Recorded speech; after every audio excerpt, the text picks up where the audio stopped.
I got to put my readers on because old Gray Muzz. And Bunny Old knows Gray it. Muzz. Everybody knows it. I don't know what that was. I don't know, but I loved it. I loved it.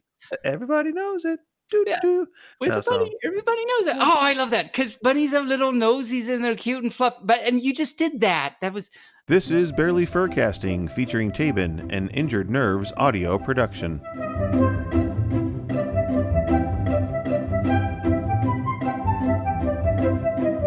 Well, hello and welcome to this week's show. I am Barely Normal and you are? My name is Tabin and I'm at Pup Bark Bark. And welcome to the show that we have here to present to you on this fine eve or day or whatever time it is for you, right? Whatever time you're listening, that's what it is. It's either that is a true statement. Or something. It could be anything. You never know. You never really know. First of all, before we get started, we need to let every fur know that we are on vacation next week. So oh my cow. I know. August 8th, there will not be a show. Well, depends. There may be a show. It may be like a best of. I might cobble together something together. I don't know. I make no promises, but if something comes out on the 8th, then consider yourself blessed with something special. Whenever you're around Barely, I always consider myself blessed with something special. Aw, that's nice. That's so sweet. I was noticing today that we've been doing this 3 months now. Which gives you an idea of just how long this COVID thing has been lasting. Small idea. I'm sure no fur is noticed, so yeah. No, not at all. Anyway, so yeah, if you're not listening, if you don't have anything to listen to, then catch up on our shows. We have a great big show today. Today we have Uncle Kage joining us. Yay. One of the con chairs for one of the biggest cons in the world, and that is Anthrocon, of course. So before we get to that, do you have anything to tell us about your tale this week? We skipped over it last week. We didn't get to your tale last week. That's right. Yeah. So it's been a few weeks. It's been pretty copacetic and everything. I think everything's pretty much settled out, I guess the words are. You, of course, remember the letter that Tale sent me. Yes.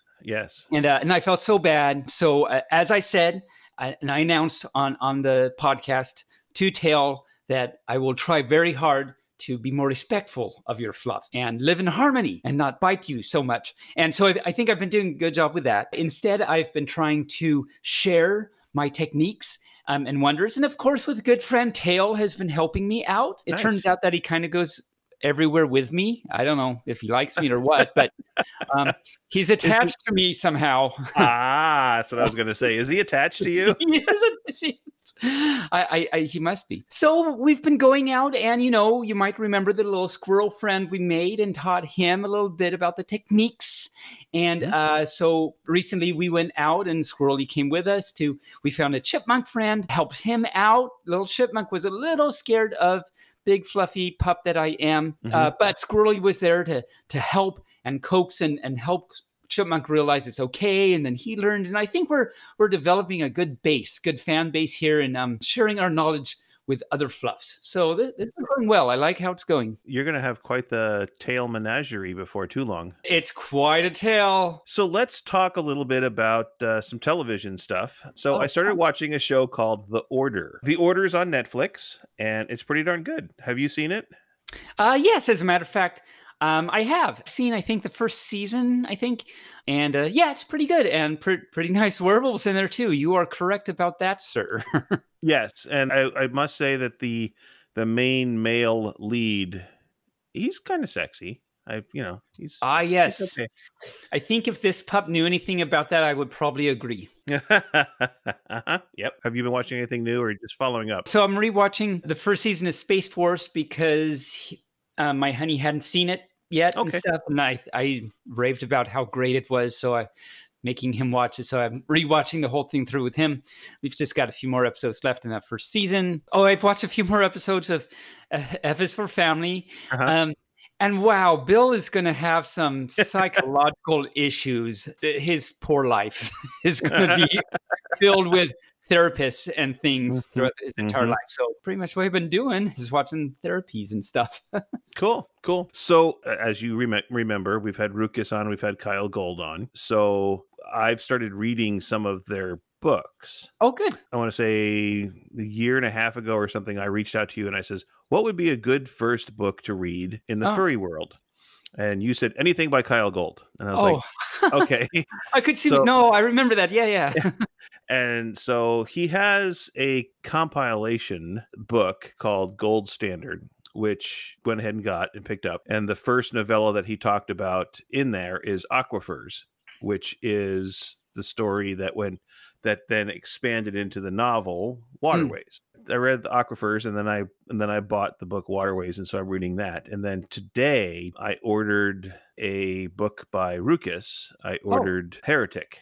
Awesome. That was my first book by her. I loved it. It was so great. And of course, it's got her artwork in there too. You had said to me before that you had started Waterways and how great it was. Well, I guess it was the Aquifers. And so I bought it, and that and a few other Kyle things. And those came in. So I'll look forward to reading those on my vacation here in this next week. Rukas talked about her new book, Kindred, is coming out pretty soon. And so I'm looking really forward to getting that and finding out how that is, especially since, if you might remember, she talked about how good of a time she really liked writing that one and was really involved. So I'm looking forward to looking at that too. Yeah. So I've got lots of books to read and things to do when you're on vacation and I'm not. So I do. So when I got the Waterways book in, because you had just talked about, you read the novella Waterways is what you said. And novella, is supposed to be a shorter thing and stuff. So I got that book in, and it's like this huge book. And I'm like, wow, that novella, you read that? Like, you're a fast reader. But now I understand. The novella is Aquifers. Aquifers. Okay. That's right. Good to know. So, I'll start with that then. Right. Yeah. Well, and that's the first set of stories in the book, Waterways. So, which was nice when I got the book. I was able to zip past the first 300 pages because I'd already read it. It wasn't part of it. Oh, yeah, it was already part of it. That's good to know. Yeah. Yeah. But what's funny about that book is the first part of the book, I fell in love with the two main characters. They're just they're well written, they're well rounded. And then the second chapter, if you will, it's really not a chapter, but the second storyline, I just want to slap the one main character. Oh no. I am like 10 pages in, and I'm just like, why are you doing this? Don't do that. I'm very passionate about this character. Okay, knowing how I am, I feel there's going to be some emotion in this pup's fluff. And I'm hoping, and I'm pretty sure that it will flesh out and fur out and do what needs to be done. But it was just very, very frustrating. He's like, no, stop doing that. I'm yelling at the book, and it's like they're not listening. Kyle can't hear you, and he can't change the words.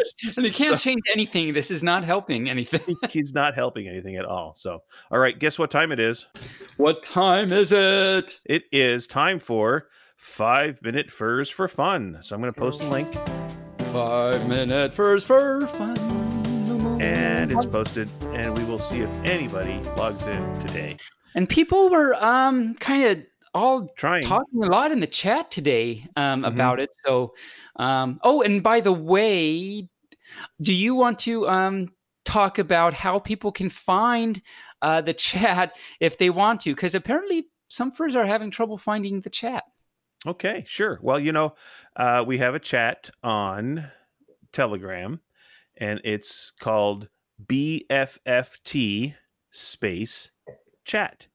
And BFFT stands for Barely Furcasting featuring Tabin. It's the first letter of each of the word. It's amazing how that works. Yes. So if you log in to Telegram and search for that, it should pop right up. It's got purple on it, and there you go. And also there's just a channel if you don't want to be in a chat but just want to get pupdates, if you will. There's a Telegram channel called Barely Furcasting featuring Tabin, like the actual words. Although featuring is abbreviated to feet. So which is what all the kids are doing these days on their music stuff, So young whippersnapper fluffs. Those young whippersnappers, get off my grass. So get off my grass. Get off my grass. So there's that. And then for those of you that might be listening to pods and be interested in podcasting, we did set up another podcast called Furry Podcasters. And that's for where we can talk about equipment. We can talk about how you get a podcast started, how to elicit or solicit. Somebody logged in. I Somebody heard the noise. logged in. We'll Oh, continue. look, it's blonde hair Foxy. Oh, hi. Sorry, Hi. technical difficulties.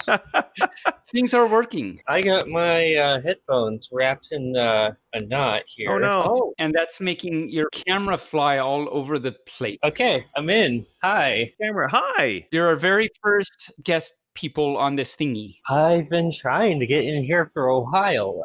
Traffic's not fun here. Oh, Traffic's not fun. Oh, that's right. You're living up in Oregon, right? Yes. And what do you do for a living, Mr. Blonde Hair Foxy? I am a machinist, so I operate $500,000 computers. wow. And I cut stuff with CNC, so that stands for computer numerical control. So it's a series of long numbers and letters that make things move and cut objects. Making things move and cutting objects is exciting. Just don't cut the fluff because that's not a good object to cut. No, I wouldn't cut the fluff. Oh, good. No. So tell us a little more about you. Blonde Haired Foxy, what is that all about? Where does that name come from? Just a fun name I picked. Let's see, I got blonde hair. I was a fox, and somebody else had the name Blonde Foxy on Twitter, so I'm like, oh, I can't be that person.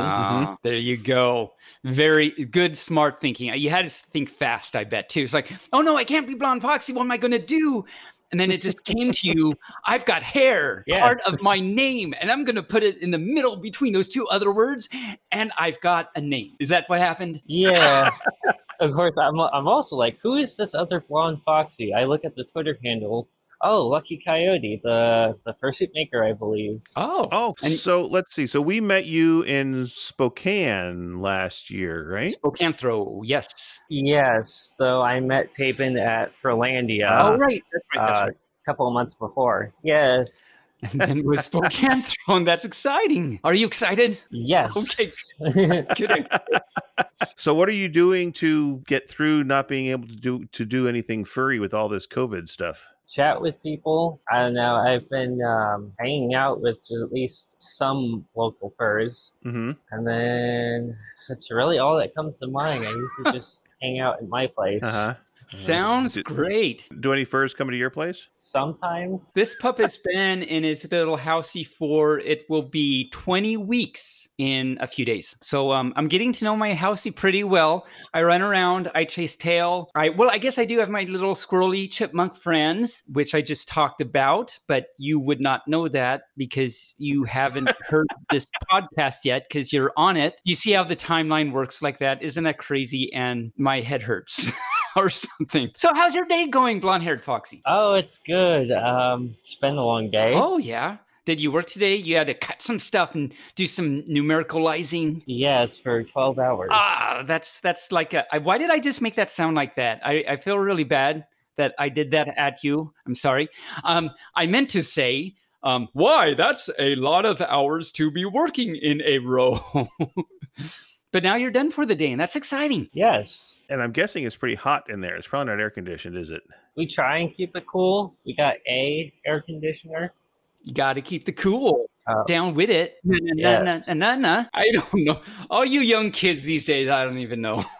So what's your specialty, blonde hair Foxy? What do you specialize in when it comes to the furry world? Not much, except trying to be friendly, kind, and make people smile. I do that a lot. Well, that's good. This pup approves. Hooray! Hooray. Hooray.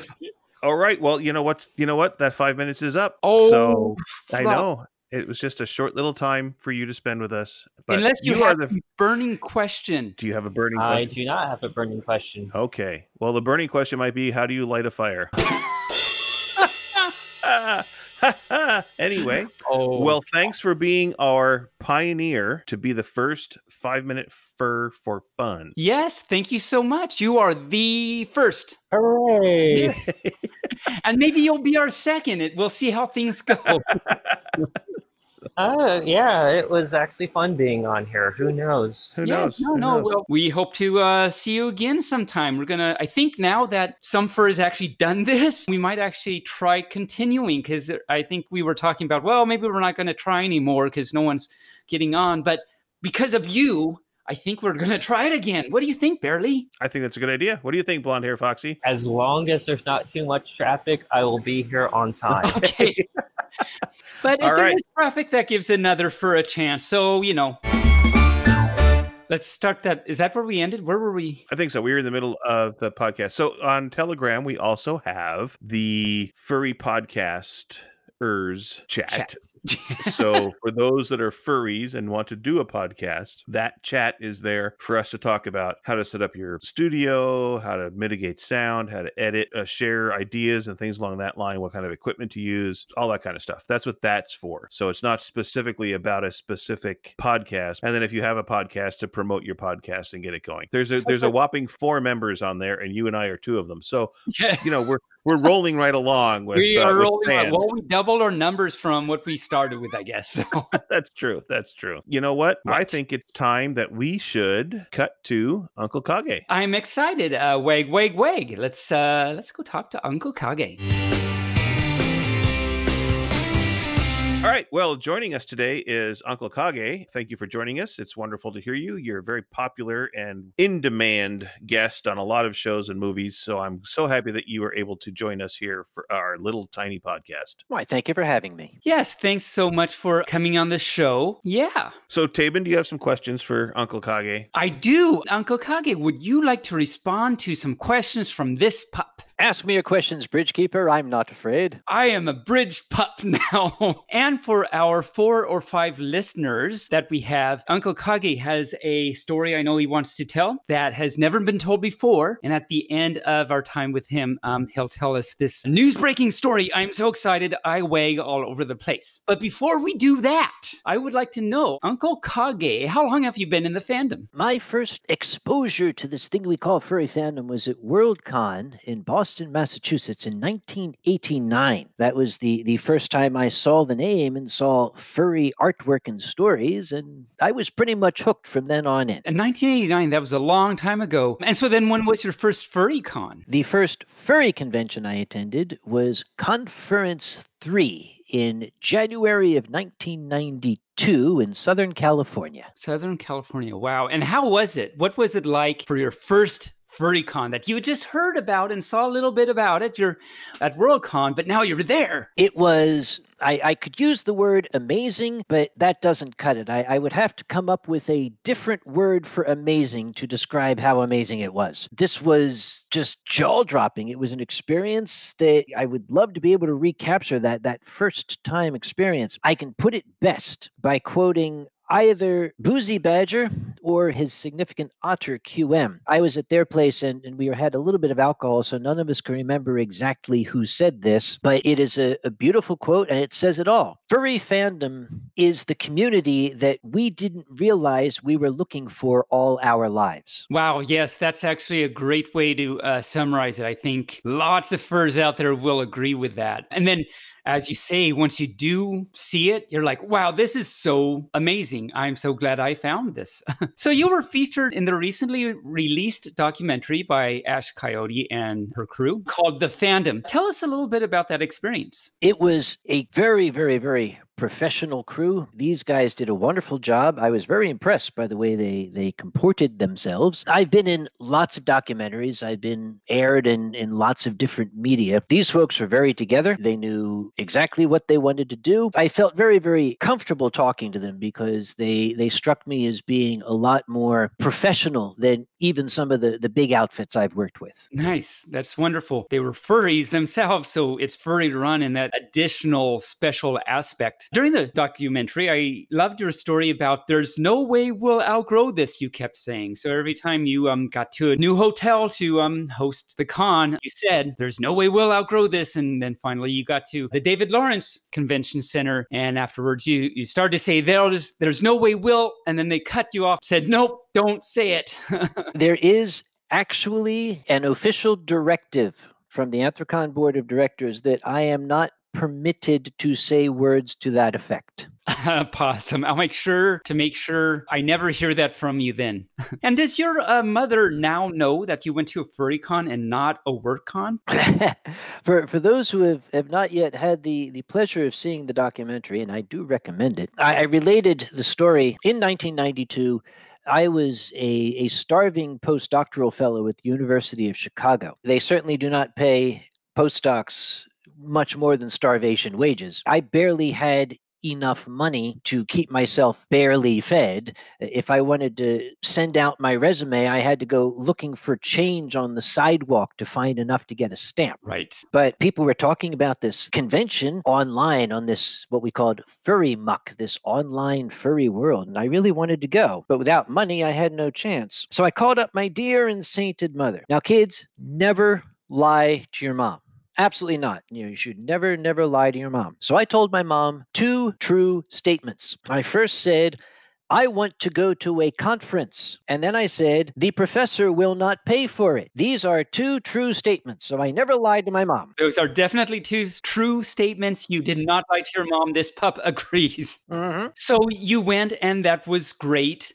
And you mentioned being a postdoctoral student, and you are, I think, a researcher in organic chemistry. Is that correct? I started out my career in organic research. The entire field of science is not quite what people think it is. It's certainly not what it's cracked up to be on TV. Mm-hmm. Very few people get employment in the same field that they do their studies in. I'm not sure why that is. It's strange. But I was in the pharmaceutical industry, specifically drug discovery, for about 10 years. You couldn't make a career out of it. I went from one low-paying, low-profile bench job to another at little startup companies that lasted a year or two and then faded away. And then realizing that this was certainly, after 10 years, no way to make a career go, I switched to the agrochemical field. Agrochemical, farm chemicals. That's not like cows and stuff, chemicals, but pharmaceutical, right? Actually, no. It was fungicides and pesticides. Oh. Yeah, things to keep your plants from getting nibbled on by evil things. Oh, that's actually pretty useful. So for the LAFER, what sorts of things have you researched in the past when you were doing research? I was in the antiviral field. The particular aim of that research was trying to find a therapeutic agent for hepatitis B. We actually had some fairly decent success with it, but success means nothing if you're working for a company that doesn't have any funding and goes belly up. It's true. So then moving to current day things, what type of things are you working on and what do you do now? It was a strange odyssey that brought me to where I am now. After spending a number of years in the agrochemical industry, I switched back to something related to the pharma industry. I was working with pharmaceutical elastomers. Pharmaceutical elastomers. Yes, pharmaceutical elastomers. I like to say that because it's kind of uncomfortable for me to say I was into rubber. Ah, yes, because the furries would kind of glom onto that. Yes, you know them as well as I do. And that's fun to say. Pharmaceutical elastomers. Says it rolls off the tongue. Looks great on a resume too. Nice. So does your work life know about your Anthrocon and furry life? They do. I have absolutely no reason to hide it or to be evasive about it. I don't flaunt it in front of people, but if they ask about it, I'm happy to tell them. I am extremely proud of furry fandom. I treat it like something to be proud of, and people then see it as something worthy of pride. There are lots of people out there who say, "Oh, I can't tell my coworkers that I'm a furry." Why not? Are you ashamed of being a furry? If you're ashamed of being a furry, then maybe you're here for the wrong reasons. Right. It's all about the purry. Yeah, I guess actually the purry pride and the furry. Yeah, okay, we'll go with that. Okay, so Anthrocon, how long have you been the chair of Anthrocon then? All my life, it seems. Actually, 22 years now, since 1998. Wow. That's like a long, this pup can't even imagine that. So what's it? I mean, it's been a long time and you've grown and changed and learned things and everything. What is it like to be a con chair? People have this idea that it's glamorous, that you get a lot of attention. It actually is a heck of a lot of work and a heck of a lot of stress. Mm. In a properly designed organization, the chairman does not run the convention. Organizations simply cannot last that long. You can't have one person doing everything. Right. I have set Anthrocon up as a corporate hierarchy. I've got 10 directors who are extremely capable, and they've got staff members who are equally capable. They do the work. I keep my face out of it because I'll probably screw it up. No, no. My job is to coordinate all of these efforts. It's like being an air traffic controller. Air traffic controllers don't fly the airplane, but they sure as heck try to make sure airplanes don't crash into each other. Right. Well, that's my primary job is the air traffic controller. That's a good, important job.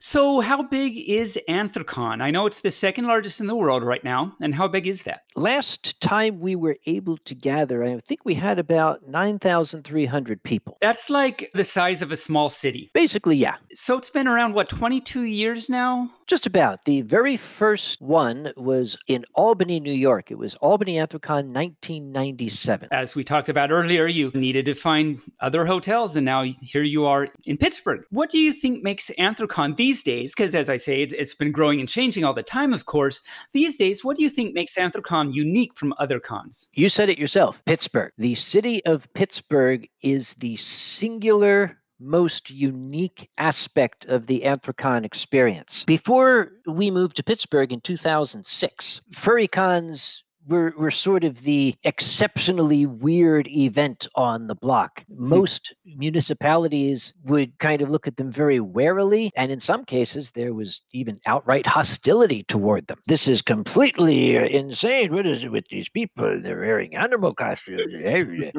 And they talk just like that, I'm sure. And they do, especially the chairman, who's old and crotchety. Let me have a sip of my Geritol here. All right. Well, we got to Pittsburgh ourselves kind of nervous, not knowing how this city was going to react to furries suddenly showing up. And the entire city of Pittsburgh basically said, party! They get into it. Anthrocon, in the time that we have been there, has become more than just a convention for furries. It has become a citywide event. We are part of the Pittsburgh cultural scene, and we're recognized as that. Wow. We are as much a part of the arts scene of Pittsburgh as anything else.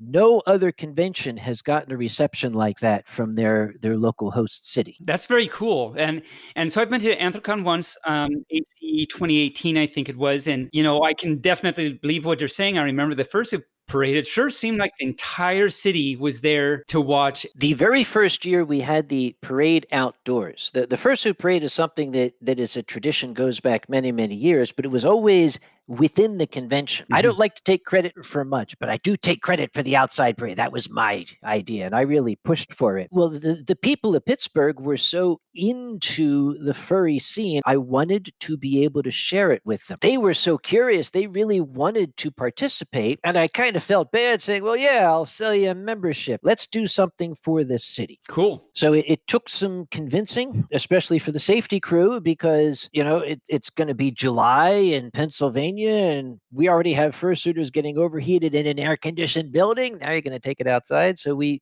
had to do a lot of logistical planning. And that very first year, I was inside at the top of the stairs. I shouldn't say top of the stairs, at the top of the escalators, which furries had to go down, which I won't use the words to describe what I was doing. I was scared, let's just say. Something about bricks. Yep. At this point, as they went outside, none of us knew what to expect. I was worried that I'd go downstairs and there'd be two little old ladies and a blind guy waiting for us. We got down there. By the city's own estimate, approximately 5,000 people showed up. Wow. Nice. That was the first year, and it was at that time pretty close to the size of the convention. We effectively doubled the size of the convention just by the people of Pittsburgh coming to see it. That's awesome. The annual parade has, as I said before, it's become something that the city looks forward to. It's as much a part of the city as the Pittsburgh Regatta or any of the sports teams are. The Anthrocon parade, it's a summer event. That's how it should be. I was very happy to participate in the Pittsburgh event that one year then. At AC, First Science typically attend and they conduct surveys to get a better picture of what the community is like and doing. So what things have you seen in the data that surprises you, is interesting to you, and or is encouraging to you? I can probably put all of the above in one piece of data that I have seen. And this is a piece of data that's been reinforced every year they've done this. So it's not just a fluke. They ask all these questions of furries, and they use as their control group college students in their third year or something like that, which is sensible. Consistently, First Science has found that furries score higher in terms of adjustment. They find that your average college student scores as being more neurotic than your average furry does. Really? That's surprising. It's surprising and it's encouraging, because what that means to me is something that I've been saying all along. Furry fandom isn't just a fan group, it's a community. It's an extended support network. Furries, because they are part of it and they can rely on it and they have friends in it, tend to be better adjusted, less neurotic, because they have that support. That's very true, actually. That actually makes sense when you put it like that. Because we're like one huge, fluffy family. Makes a lot of sense. Now, of course, this year, as we alluded to before, has been canceled due to restrictions to keep furs and other people safe, which definitely I think is the right move, of course. But in its place, there was a quote-unquote virtual Anthrocon that was hosted online. Were you involved in that? I was involved as a performer. I did Uncle Kage Story Hour. This was an initiative that Anthrocon's AV crew came up with on their own. I told them, hey, go for it. Hey, you guys want to do something? Have fun. And I think they did a spectacular job. Again, there were a few glitches here and there, but I have always said that the measure of a convention is not what goes wrong, it's how you handle it when it goes wrong. And these guys they performed in a stellar fashion, as they always do. So I did, from the comfort of my own living room, I did Uncle Kage Story Hour. The only problem was I had a tendency, since I like to have a glass of wine when I do it, I had a headset mic at first when we were first practicing. And because I kept sipping the wine, I kept pushing the microphone away from my face. Right. So for the actual story hour, we had to have a standing mic. And of course, I'm actually not in Pittsburgh. I live in North Carolina. Oh. And it's very hot, and the air conditioning kept coming on. So I'd be doing my story, and there would come up.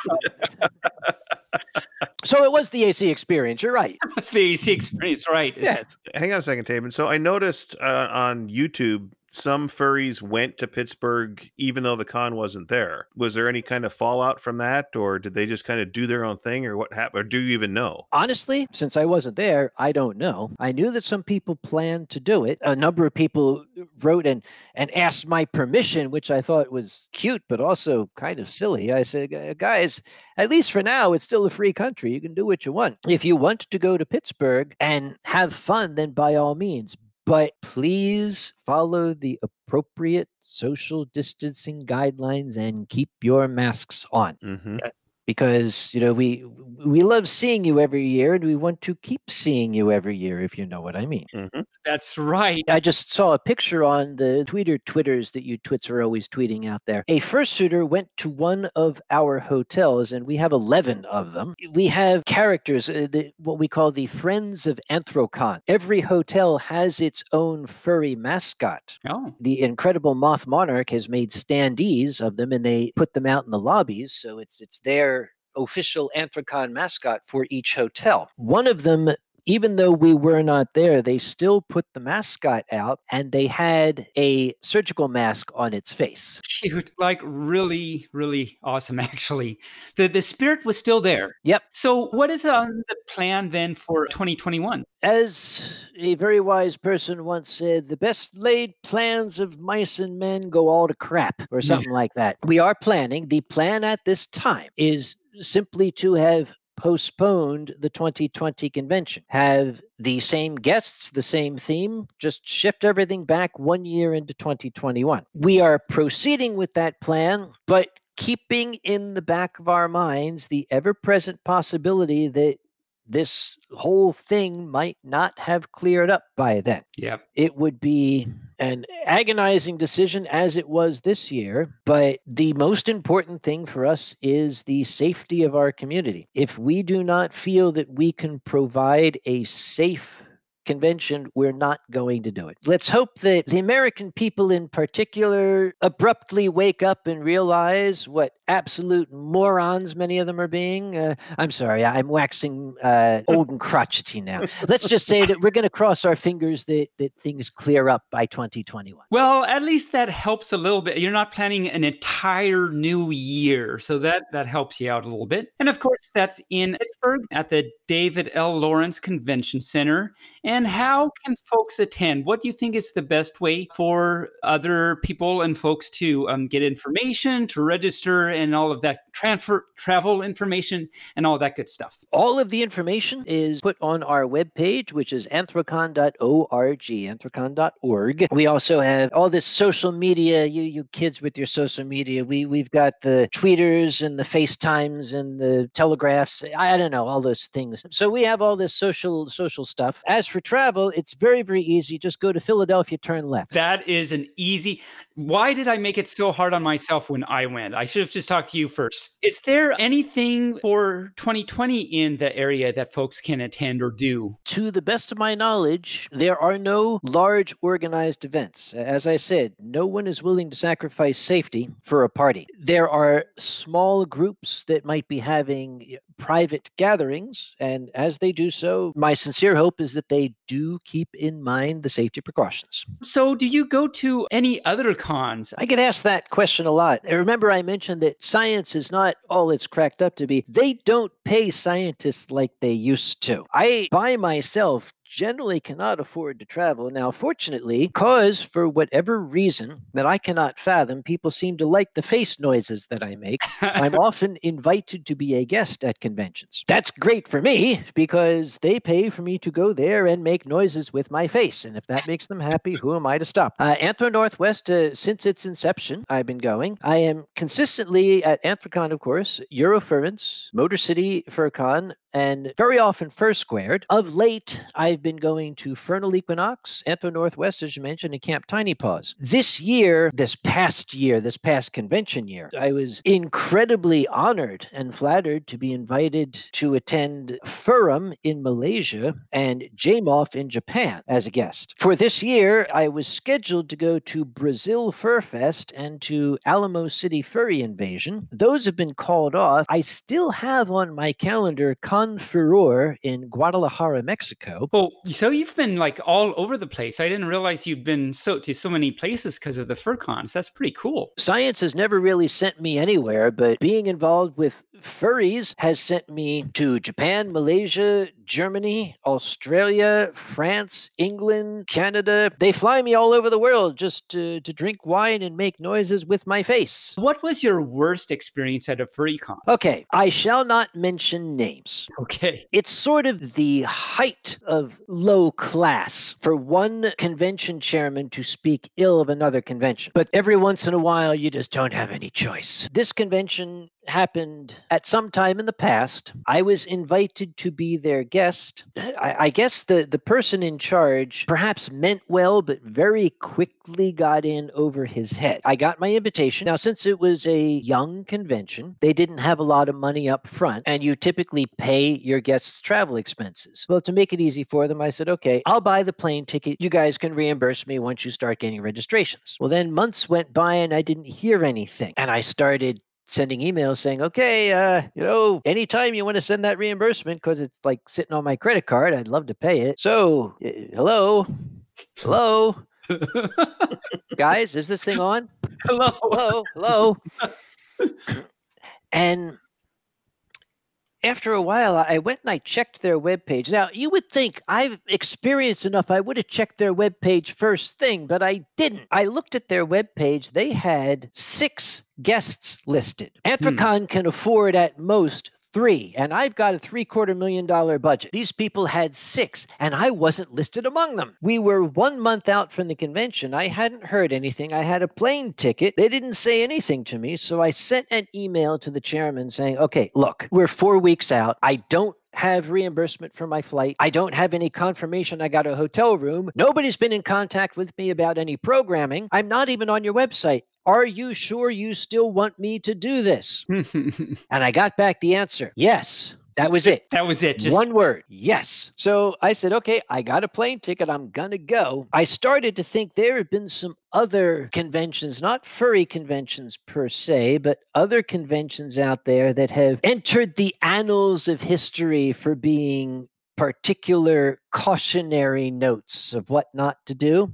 Listeners, you can look up such things as Las Pegasus Unicon, or DashCon, conventions that imploded even before they started. At these conventions, guests would arrive and they would stay in their hotel rooms, and then they'd be woken up by hotel security pounding on the door saying, your room hasn't been paid for. We need X amount of hundreds of dollars from you or we're throwing you out. Oh, wow. That's not good somehow. Since I know those stories, all convention chairs know those stories. I was prepared. I contacted a local friend and said, okay, you're my contingency. If I get there and I don't have a hotel room, can you come get me and have me stay on your sofa? Well, that's good. At least you had that. I was ready. That's the scientist. Always have a contingency plan. I got there in the evening, and the next morning, I was going to go down to the operations office, Con Ops, because I really wanted to talk to this guy. I had a printout of my flight receipt. I was going to hand it to him with a flourish. In fact, I spent about 25 minutes in my hotel room in front of the mirror practicing. You know, I'd like a word with you. No, I'd like a word with. I'd like a word. Yeah, I'd like a word with you. Okay, spin a gesture with the hand. Okay, got it. Like there's the scientist. Yeah, I was ready. I practiced it. And I went downstairs and I had my breakfast and I was walking toward ConOps and I'm whispering to myself, I'd like a word with you. I'd like a word. I'd like a word. Yes. And I walked into the room that served as their ops, and there was no one in there. Wow. Nobody. It was standing wide open, and not a soul was present. They had several tables set up, and on one table, there was a pile of cash. Literally a pile of cash, like it had been dumped out. Oh, no. So the door's wide open. This is Con Ops, and there's a pile of cash on the table, it's right there. Yep. The first thing I thought was, well, there's my reimbursement. That could have worked. However, next to this pile of cash was a big glass bowl with the word charity on it. Okay, that money is sacred. You don't touch that money. Right. So I kind of stood there and I looked around and I tried a little experiment. Having been in the room for a couple of minutes standing there with this pile of cash, I left and I went downstairs and I left the hotel and I walked down the street and not a soul stopped me or said a word to me. So I went back to this empty room, and that's where the convention chairman instincts took over. Yeah. So I sat down and effectively ran their ops office for them for about 45 minutes, making sure anybody who came in didn't get past that front desk. And nobody looked at that pile of cash. And that's about how long it took before staff finally got down there. I guess no one had been assigned to handle the ops office. That's something the chairman's supposed to do. Oh, my cow. Well, the chairman finally showed up. By now, I was kind of flustered, and I forgot everything I rehearsed. And I kind of stepped in the corner. Okay, I'd like a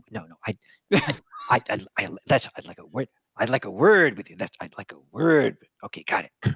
So I pulled the receipt out of my pocket and I walked up to him, and he was shoveling this pile of money back into the bowl that said charity on it. I walked up, I said, excuse me, I'd like a word with you.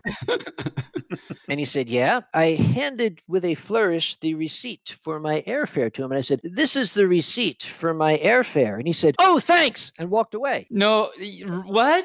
Yeah. And here I was standing, and all the other stuff I rehearsed kind of fell apart. Yeah. That's what's my next line? Line. So you're shouting after him. So yeah, about that. Where are you going with that? At this point, I am a guest. How my treatment is going is not relevant. As a guest, I have a job. And there are expectations of the guest to act like a guest and do things for the con. So I went out and I was mingling with people and I was talking and I was being friendly and having fun. And at one point, the chairman came up to me and said, "How are you doing? Is there anything I can get you?" "Yes, why yes, reimbursement for my airfare." And he smiled and turned and walked away. Was that a good refund for your airfare? Okay, that's the cost of this story. Okay. Let's just say that I could go on for quite some time. The rest of the convention sort of went on in this way. I am the last person that is going to point a finger and make fun of another person trying to run a convention because I know how damned hard it can be. You got a well-meaning individual. Were it not for the fact that some months after the convention, people started asking, did the charity money get to the charity? That's a really good question, actually. The easiest thing to do is to show a receipt. Here is the receipt. So he said, yes, it did. And people said, would you please show us a receipt? He responded by taking down the convention's website, deleting all his social media accounts, and going into hiding. Oh, no. Okay, I guess we have our answer. Okay, you don't mess with the charity money. Right. That is the single highest rule of any furry convention. When we raise money for charity, doggone it, it's going to the charity. If there's even a hint that something's not right, there's going to be hell to pay. At Anthrocon and at most conventions, representatives of the charity are there. We don't touch the money. We let the charity representatives touch the money. They take it from people because I don't want it in my hands. At no point is somebody going to say, did that money get to the charity? Ask the lady over there. She's the one who took it. I have since made a determination, no, the money did not get to the charity. As for what's going to happen, I really can't say. I do not intend to take this lying down. As I said, you don't mess with the charity money. There will be a payday. Exactly how that's going to happen, you'll have to wait for a future story hour to find out. We will be looking forward to a furture story hour from I'll you. tell you what, leave the comedy to me. Uncle Kage, thank you so much for joining us. Before we end our time with you, is there anything else that you would like to share with our listeners? Just this, the earnest wish that people are giving each other these days. Stay safe out there. Keep yourselves safe. I'm looking forward to the day when all of this stuff settles down and we can start getting together again. And once we can start getting together again, I want to see all of you there. I agree. Absolutely. Yes. Well, thank you for being on our show. It's been wonderful to have you. It's always a joy to listen to you. Every time I see you on television, and someday I will probably see you in person because I've never been to a con that you've been at. Thank you very much. Tabin, would you like to say thank you? I say bark, bark, and thank you very much. I wag all over the place. It's been so very great having you here and listening to you, and I can't wait to actually see and hug you again in the fur. Oh, who's a good boy? Bark, bark, bark. I try. All right. Thanks again. Thanks, Uncle Kage. See you next time. Take care, everyone.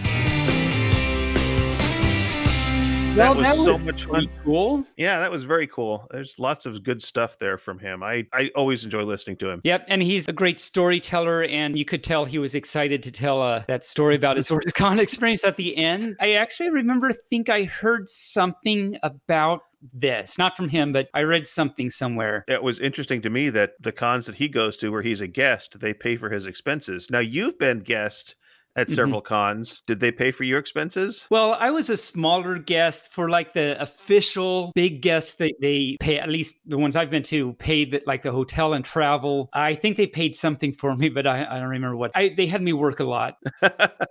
Oh, okay. Wow. You know, I co-hosted a dance comp at one of them and judged for dance. And, you know, it was fun, though. I guess that was my payment. That was fun. And of course, you know, when we were up at the Spokane Throw this year, you became the unofficial something or other there. I think you coined the term unofficial mascot or something. I don't know. All right. Well, let's get on to our next segment. Let's do it. Bark, bark. Tabin.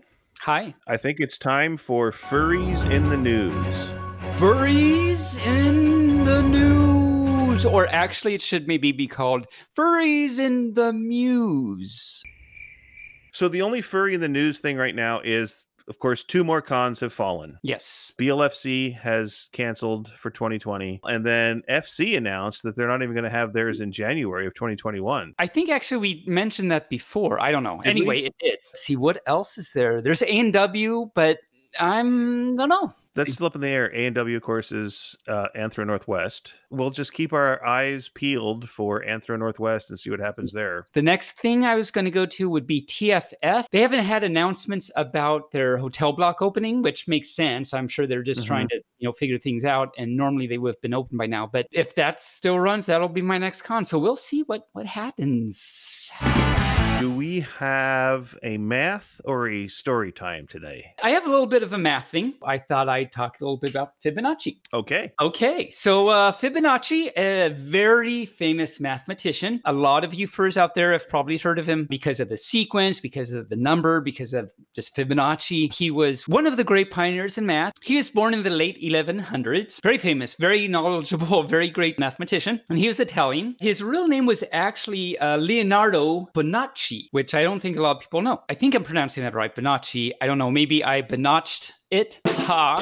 So Leonardo Bonacci, actually in the 1800s and actually in the 1500s it started, but around the 1800s he actually became known as Fibonacci because someone referred to him as Filius Bonacci, which means son of Bonacci. And so that kind of got shoved together, and now he's known as Fibonacci. But, he was very famous, very known for lots of things, one of which was he wanted to solve this problem of rabbit population growth. In idealized setting, he found out that rabbits populate, the growth rate grows according to a particular sequence, now known as a Fibonacci sequence. And this sequence goes as this. You start out with the numbers 1 and 1. The rule of the sequence is the next number of the sequence is add the previous two terms of the sequence. So you start with 1 and 1. 1 plus 1 is 2. So you have the sequence 1, 1, 2. Those previous two numbers are 1 and 2. 1 plus 2 is 3. So now the next term of the sequence is 3. You have 1, 1, 2, 3. Then you add them again. You get 2 plus 3 is 5. So that's the next number. Then you get the number 8. 8 plus 5 is 13. So your next number is 13. Then 13 plus 8 is 21. 21. Thank you. See, you can do it. So this is the sequence, and you keep going like that forever. This models, in this idealized setting, models actual rabbit population growth. Okay. Now, what's actually really cool, at least for this pup, to think about is you can look at successive ratios of these numbers. So what I mean by that is take the first two numbers and form their ratio. That is, make a fraction out of that. So 1 and 1 are the first two numbers. 1 divided by 1 is 1. Okay, so making a new sequence. The next number of the sequence, Fibonacci sequence, is 2. 2 divided by 1, the previous number of the sequence, is 2. So we're making that the next number in this new sequence. Okay. So then the next number in the Fibonacci sequence is 3. So 3 divided by 2, the previous number, is 1.5. Now we've got 1, 2, 1.5 in a new sequence. Keep going like this. The next two numbers in the Fibonacci number sequence is 3 and 5. 5 divided by 3 is about 1.67. Then the next numbers, 8 and 5. 8 divided by 5 is 1.6. The next numbers, 13 and 8. 13 divided by 8 is 1.625. So you keep doing this, and you form this sequence 1, 2, 1.5, 1.67, 1.6, blah, blah, blah. So you can do this forever. And if you do this forever, this settles down on a particular number. It's not hard to compute with algebra, actually. This number that it settles down on is the number 1 plus square root of 5 over 2. Okay, so that's basically about 1.618. Okay. Now, so why am I saying that? This is a very special number. This number has the name of, it's the golden mean, or the golden ratio. This actually comes up in nature and all over the place. You can look at ancient architecture, and this number actually shows up as a reference angle. And in art forms, even Japanese garden design, a lot of it is focused around this number. Really? But it's somehow ingrained in the universe, because you can look at phyllotaxis, which is the leaf patterns, how the leaves sit on stems of a plant. They form spirals on plants, and this spiral grows at a rate of the Fibonacci number. So this is something called the Fibonacci spiral, how things spiral around. And it's been shown, I mean, scientific experiments have been done. It's based on this golden mean, which comes from the Fibonacci sequence. In 2010, so actually not that long ago, it's been seen at the atomic level in crystals.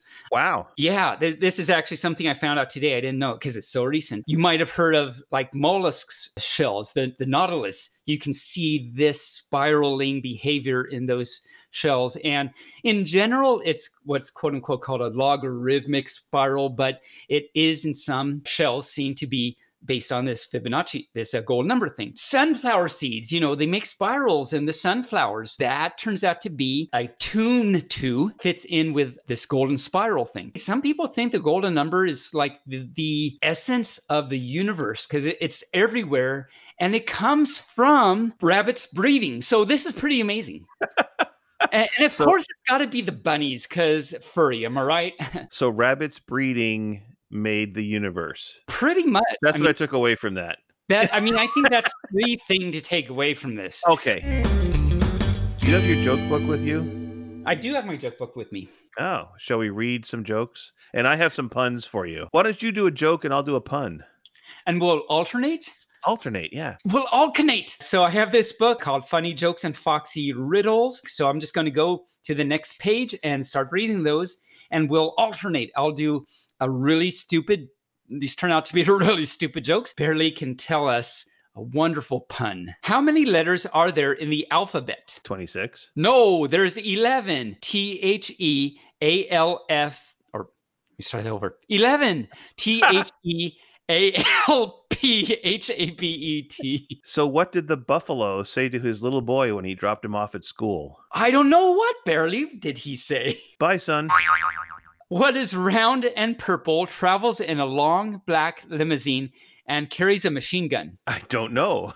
Al Capone? Huh? Instead of Al Capone. Al Capone. That was really, really bad. So a Buddhist walks up to a hot dog vendor and says, "Make me one with everything." I just got that. I actually did. There are 7 maple trees, and on the 7 maple trees are 7 branches. And on the 7 branches are 7 acorns. How many acorns are there? Not enough? Actually, none, because acorns don't grow on maple trees. Aha, that's true. That's very true. Now we got our science lesson in for the day. 2 birds were sitting on a perch, and one says, "Do you smell fish?" Because perch is a type of fish. Yeah, okay. What starts with T is full of T and ends with T? I don't know. What starts with T is full of T and ends with T? A teapot. Did you hear about the cross-eyed teacher? I did not. Tell me about the cross-eyed teacher. He couldn't control his pupils. I got that one right away, actually. It didn't take me a few seconds. That's great. Okay, that's the last pun joke I have. So okay. I have 2 more on this page. What's red and goes puff puff? I don't know, but what does it? An outboard apple. What? I didn't know what that is about. What's a volcano? A mountain with hiccups. A mountain with hiccups. Who wrote these things? I don't know. That's it for today. Let me tell you. That's enough to get them through 2 weeks of not having them. That's exactly right. Okay. Well, that brings us to our final segment of the day, which is This or That. This or that. All right, here we go. First one, painting or drawing? Painting or drawing? Well, so it's actually interesting. So a few times, once at TFF a few years ago and once at A&W a few years ago, I participated in the drawings for charity. Some furs got together, some talented furs got together and drew some things for charity, and furs would come up and donate some money. We actually, I say we, with the caveat that I had said we've got some talented furs that do this. Yes. And then there was me also. We've raised like $225, I think, one year for charity through this, and it was really great. I had a few people come up and they asked me to draw them something, and I would make sure they understood that what they get from me, it's great that they're donating to charity. Remember, it's a donation to charity. It's a good cause. Mm-hmm. So with that, I'll tell you, what you get out of me is nothing you want to hang in your living room. It's nothing you want to hang in your burning fireplace.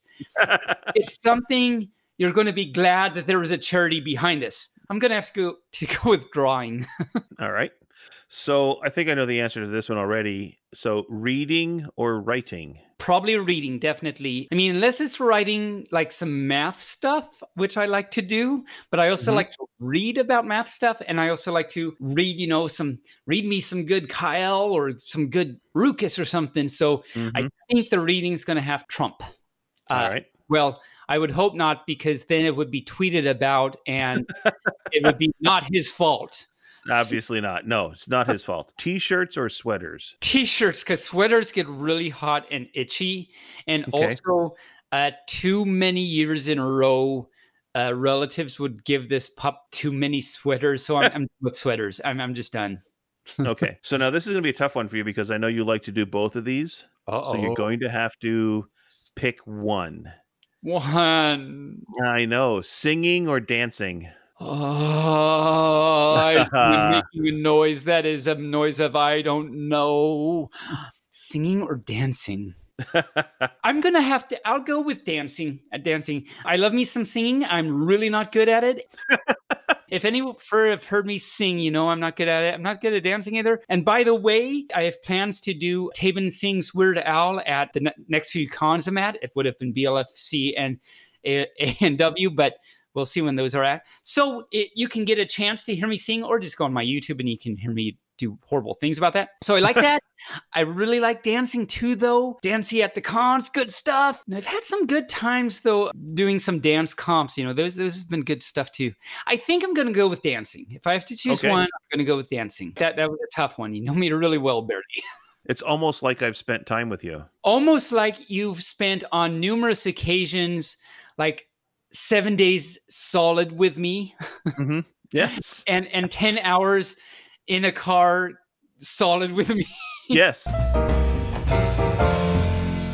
Well, that brings us to the end of our day.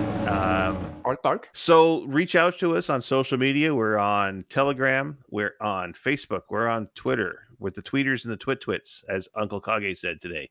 It is what he said, right? You kids with your tweeters and your twits, the twittering, the twittying, and the twitness. Yep. So leave a comment on our YouTube or something. Leave a comment on YouTube. Leave a comment if you want to find this podcast on YouTube.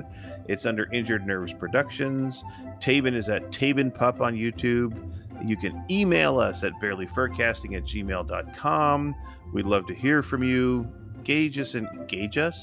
That's like a judging thing. That's what furries do, right? So they can gauge us. Oh, that's true. They can judge us. So hopefully it will be nice judging. I hope so. Please first be nice to judge us. Nice. Remember, we're off again next week, so we'll return on August 15th. We're on hiatus. I love that word, hiatus. Hiatus. You're a hiatus. Yeah. But I'm pretty sure that I will be active on Telegram and email and stuff like that. So I know that you are going off into the ether, and you will not have connectivity at all. This pup will be running around without a leash, and no fur will know, because I won't have connectivity. I'm a free pup. Which means when he comes back, watch out, folks, because you're going to see hundreds of postings. Oh my God. Yeah, that's probably not going to be a good thing. Yeah. So Tabin, you have a good vacation, and we will talk to you in a couple of weeks. Talk to you. Can't wait to see you again, Bark. Have a good day, every fur. Bye, every fur. Barely Furcasting is an Injured Nerves studio production. It is found on all major podcast platforms and can also be listened to directly at barelyfurcasting.com. All opinions expressed here are those of Tabin and Barely, and neither received any commercial compensation for their opinions. The Furcast is recorded and edited by me, Barely Normal, also known as Mike Began. Opening, interstitial, and closing music by Shane Ivers through silvermansound.com. If you would like to send us a message, you can do so via email at barelyfurcasting@gmail.com or on Telegram chat at BFFTchat. Additionally, Tabin can be reached on social media at TabinPup on YouTube and Twitter. Thanks for listening. We hope to see you back here next week.